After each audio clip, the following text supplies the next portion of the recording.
I didn't flinch when she said it. I didn't shout, didn't break the glass in my hand, didn't ask her to repeat the words that had just split the air between us. I simply stood there, the front of my shirt soaked with the scotch she'd spilled mid-tantrum.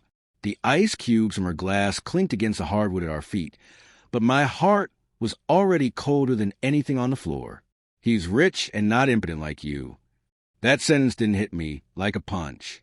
It sank, slow, heavy, rotten, settling into the silence like spoiled meat left in a warm room. I turned around, walked out, left the front door open behind me. No slamming, no final word, just wind curling through the hallways of a house we'd once built with promises. That's when she knew something was wrong. You see, she knew me, knew that silence wasn't just silence. It was final. It was a sound she feared most from me. We had 10 years together. A marriage full of shared songs, shared scars, Sunday morning rituals, whispered jokes in bed. She used to say my silence was her safe place, that I didn't need to talk much because I made her feel grounded just by being near. But I guess her ex-lover's bank account made her feel grounded, too. She didn't say his name. She didn't have to. I saw it in the way she twisted her head when she said the word rich. It wasn't about money. It was about power. That name came with oil contracts and old money. A man from her past who clearly hadn't stayed there. I had always suspected something. The cold dinners, the tension she masked with half-hearted smiles, the business trips that didn't require luggage. I never confronted her. I didn't need to. I watched. The affair wasn't what broke me. It was a weapon she chose. Those words meant to gut me, emasculate me, leave me small and ashamed. She thought I'd crumble. She thought saying out loud would finally break the quiet man she couldn't figure out how to hurt. But it didn't break me. It refined me, sharpened me into something she never saw coming. While she was laughing at my silence, I was moving in it. I started small, duplicated every financial file she touched. She wasn't tech-savvy, thought using pet names and birth dates and passwords was clever. It wasn't. I traced a shell company in Dubai, found a shared account with her mystery man, watched the deposits and withdrawals like a hawk. Then came the phone records, the burner numbers, and finally, a private investigator to confirm what I already knew. She wasn't just cheating. She was building a future, without me in it. But she wasn't subtle. She mistook my retreat into silence for defeat. I stopped arguing. Let her win empty fights. Came home late. Slept in the guest room. She thought I was fading. She had no idea I was fortifying. I shifted assets quietly. Transferred everything into trust under my sister's name. Sold off stock she didn't know I owned. Created crypto wallets she couldn't trace. 2 days before she planned to serve me divorce papers, I saw the draft in her email. I drained and closed our joint accounts.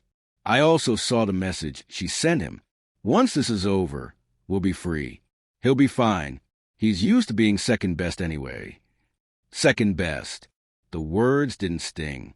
They ignited.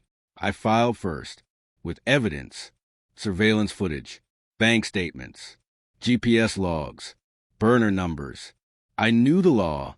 I had studied it long before I became a strategist. I didn't just end the marriage. I tore the foundation out from under her future. The confrontation wasn't explosive. It didn't need to be. One evening, I walked into the living room where she sat on the couch, laughing quietly into her phone. Probably him. I dropped a thick envelope onto the table. She glanced up, annoyed. "What's this?" she asked, rolling her eyes. "Your future," I said, "or what's left of it." She flipped it open and started scanning. Her face changed with each page. Photos, bank transfers, transcripts, call logs. Her hands started to shake. "Where did you—" "I've known for months." I cut in. She stood, voice rising. "You invaded my privacy." "No," I said calmly, stepping closer. "You tried to erase me. I just refused to disappear." Her eyes filled with tears.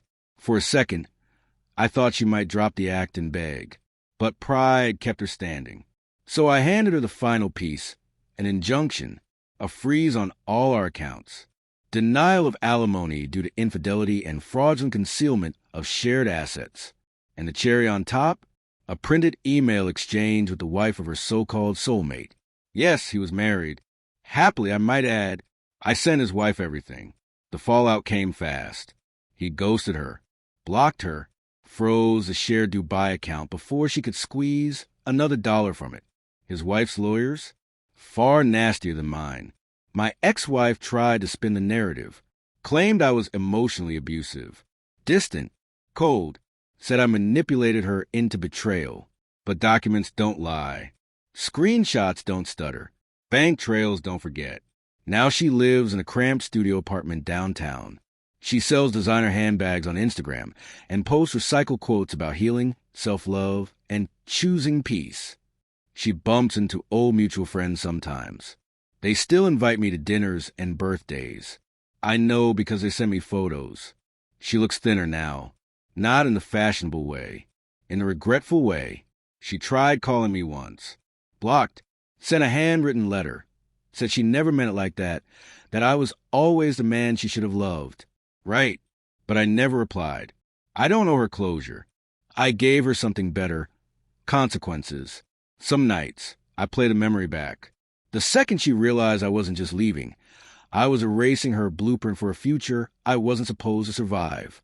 That the man she tried to break was already busy rebuilding in silence. She thought she had destroyed me. But you can't break a man who became the storm. You can only watch in disbelief as he walks away with everything.